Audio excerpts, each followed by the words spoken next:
Arestado ang 3 individual sa isagawang drug bypass operation ng City Drug Enforcement Unit ng Iloilo City Police Office, katuwang ang Special Weapons and Tactics Team ng Iloilo City Police Office, Regional Intelligence Unit 6, PNP Drug Enforcement Group 6 at Iloilo City Police Station 6 sa Barangay Kalaparan, Arevalo, Iloilo City.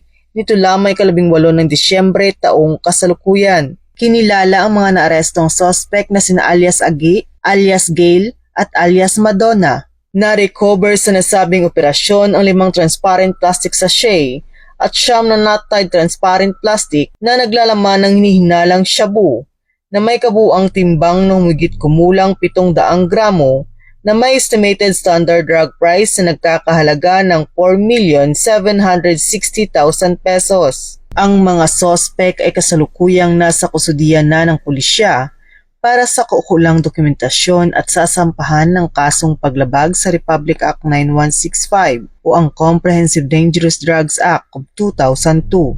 Patuloy ang pagsisikap ng mga kapulisan na labanan ng iligal na droga upang mapanatili ang kapayapaan at kaayusan sa buong rehiyon ng Western Visayas. Mula dito sa Police Regional Office 6, ako ang inyong Police News Network Correspondent, Patrolwoman Charmaine Balunsat, alagad ng batas, tagataguyod ng Balitang Pulis.